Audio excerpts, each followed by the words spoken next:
अस्सलाम वालेकुम friends. Drama serial सुकून बहुत ही इंटरेस्टिंग मोड पे आ गया है। इस ड्रामे की आने वाली एपिसोड में हम देखेंगे ड्रामे के मरकजी किरदारों की ज़िंदगियों में आने वाले नए ट्विस्ट एंड टर्न्स। सबसे पहले हम बात करेंगे ऐना और हमदान की। तो फ्रेंड्स, ऐना और हमदान के दरमियान कुर्बतें बढ़ रही हैं और फासले कम होते जा रहे हैं। हमदान का दिल ऐना की मोहब्बत से धड़क रहा है और वो ऐना को अपने घर और ज़िंदगी से जाने के बारे में सोचना भी नहीं चाहेगा। और ऐना भी हमदान से साफ लफ्ज़ों में इकरार करेगी कि आपके सिवा ज़िंदगी में मेरा और कोई भी रिश्ता नहीं और मैं आपको किसी भी कीमत पे खोना नहीं चाहती।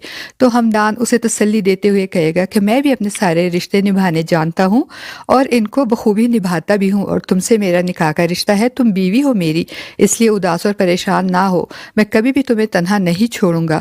तो ऐना उदास होते हुए कहेगी कि आपकी मंगनी हो चुकी है शानजे से और जल्द ही शादी भी हो जाएगी, फिर तो मुझे इस घर से जाना ही होगा।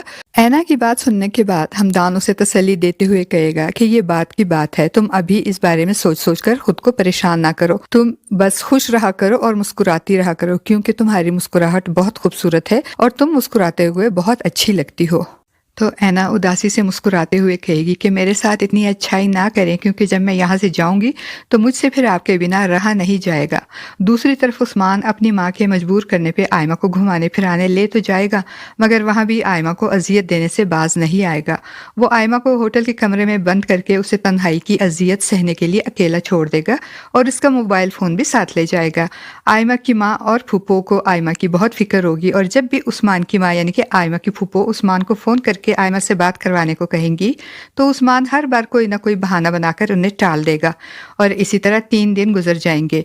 और जब चौथे दिन उस्मान आयमा के कमरे में जाएगा और कमरे में जाकर वो आयमा को बेड पे सोते देखकर अपने कपड़े बैग से निकालने लगेगा, तो आयमा, जिसको उस्मान से पे बहुत गुस्सा होगा, वो उस्मान पे पीछे से हमला करते हुए उसे कॉलर से पकड़ेगी। तो उस्मान उसे धक्का देकर कहेगा कि मुझे लगता है तुम्हें इज्जत रास नहीं आ रही, तुम मुझे रोती हुई अच्छी लगती हो, इतनी आसानी से तुम्हें मरने नहीं दूंगा। वो उस पर बहुत तशद्दुद करता है, दोनों में हाथापाई होती है और हो सकता है फ्रेंड्स के आयमा उस्मान के सर पे कोई भारी चीज़ मारकर उसे जख्मी करके वहाँ से भाग निकलने में कामयाब हो जाएगी।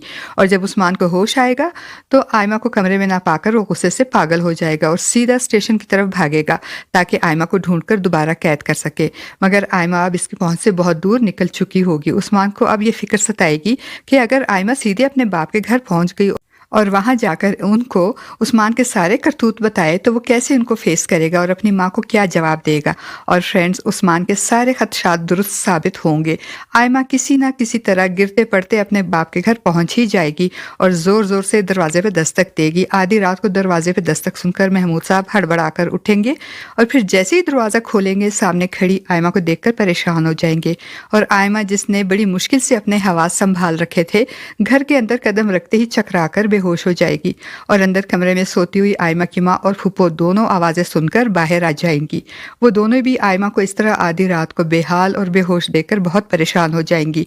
और होश में आने के बाद आयमा इन्हें उस्मान के मजालिम की जो दास्तान सुनाएंगी। तो फ्रेंड्स, आपको क्या लगता है, क्या महमूद साहब आयमा की बातों पर यकीन कर लेंगे या फिर वो उस्मान के आने के बाद उस्मान की झूठी और मन घड़त कहानी पर यकीन करते हुए अपनी ही बेटी को एक बार फिर गलत समझेंगे? आपका इस बारे में क्या ख्याल है? अपनी राय का इज़हार कमेंट बॉक्स में ज़रूर कीजिएगा।